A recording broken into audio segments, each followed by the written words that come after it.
You mentioned Darius and David before. In what ways have you seen those two kids improve from making that freshman to sophomore leap there? Physically, as much as anything.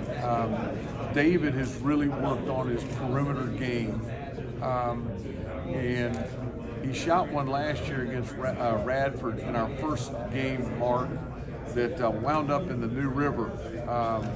And I grabbed him coming out of the locker room at halftime, and I told him, if you ever shoot that shot again,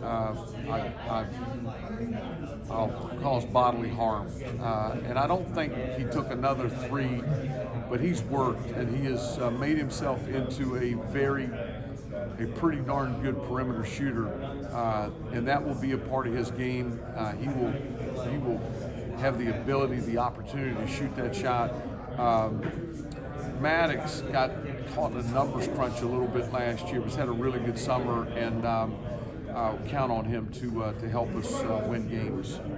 Hey Mike, one on the NIL stuff. I'm curious, and I know it's early, and you probably don't have a hard and fast answer here, but is it better for a school like you where you're in a rural area, there's less competition, there's no pro team kind of drawing sponsorship dollars, or is it better to be in Atlanta where there's more business? Do you have a sense of?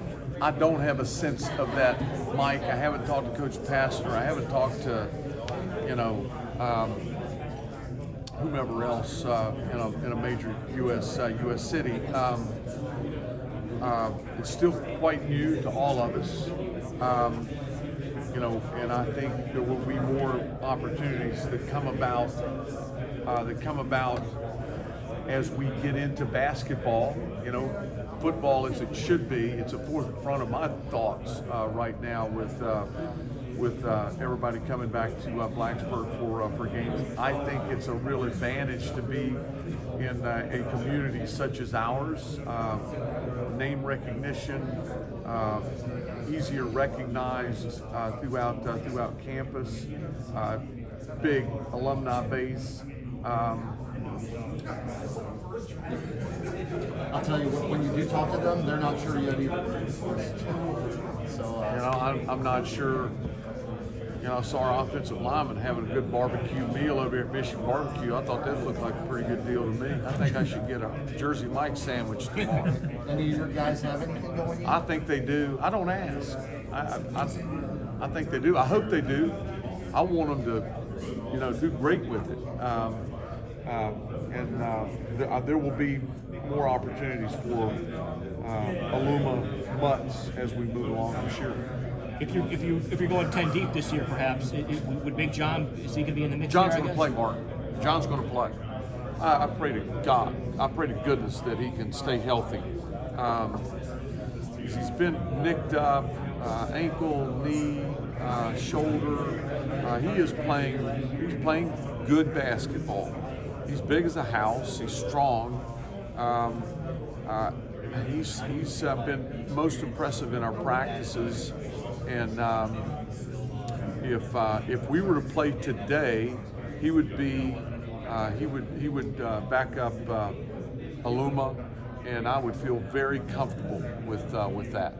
He's running our stuff well, big body, shot blocking ability has improved. So, yeah, he would play. He is going to play.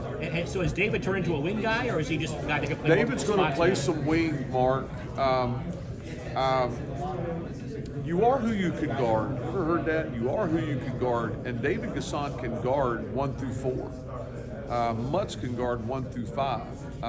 Mutz is not a point guard, I assure you. But those guys can guard multiple positions, so they offer you flexibility on where you can plug them in. And the other thing that I might mention, Gasson can play the 3 and the 4. He knows the 3 spot, he knows the 4 spot. That's a real bonus. Mutz does as well. And that's easier. That's not as easy as it may sound. And I guess if Hunter is not playing, doesn't have to play the 1 for you, does that mean the freshman Padula, you like what you've seen from him? Yep. We've got a scrimmage opportunity on Sunday. That'll be a big day for our team. We'll have another scrimmage opportunity about 10 days later, the Saturday before we open against Maine that next Wednesday. So we will need to make the most of those 2 opportunities. How big was it for you this year to have an off season as opposed to What's up, man? what you're trying to do? I Right? recognize you behind that mask. That was it's huge, Jamie. I mean, it was that was so bad the year before, and not only did we not know we were going to get them back for the summer, hell, we didn't know if we were going to play. Nobody knew. We didn't know if we were going to play football in July of 20. But to have them back and to see them interact and see them out and about more, I can remember asking Couture last year during COVID, we begged them to stay, isolate, and don't do things stupid.